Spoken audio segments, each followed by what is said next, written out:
here's another Who Am I? I'm going to put a pic up. I got, I don't know, about 3 sets of pics of this queen.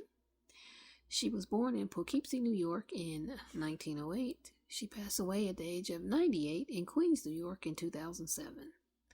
I want to read a quote that she said, and it kind of sums up her life. Those gains we have made were never graciously and generously granted. We have had to fight every inch of the way, in the face of sometimes insufferable humiliations. Now remember that. Now, she went to Wellesley College, and she was part of the top of the class of her graduating year. She wanted to go to law school. Her guidance counselor said, no, you shouldn't go because you're female and you're black. You just shouldn't go. You're not going to be successful.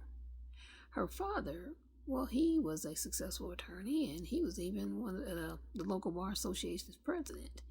He had reservations about her going. She didn't listen. She did what she wanted to do. She wasn't deterred.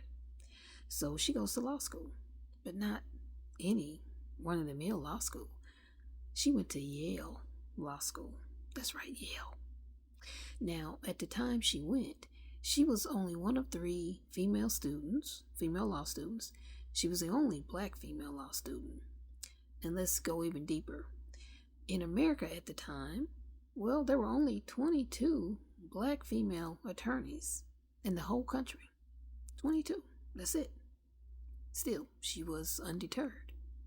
She faced discrimination while in law school. You see, some of her Southern classmates, they would deliberately close the door in her face as they went in or out of classrooms. And some of her professors, well, they deliberately wouldn't call on her, or they deliberately ignored her in the hallway. Talk about petty. But she persevered.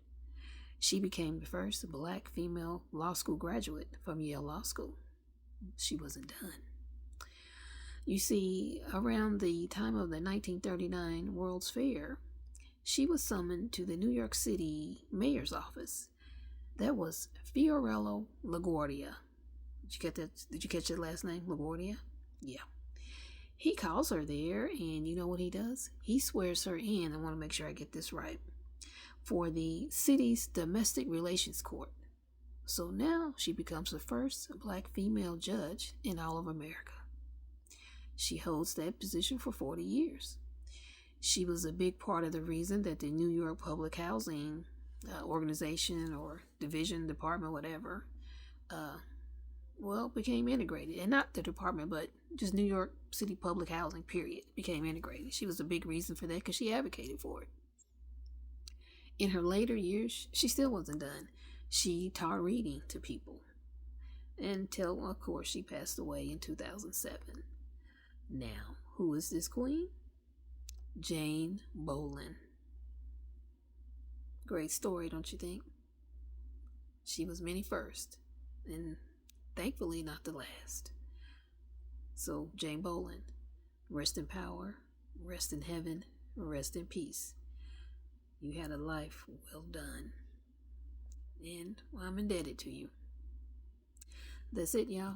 I had to get one in for Christmas. All right. See ya.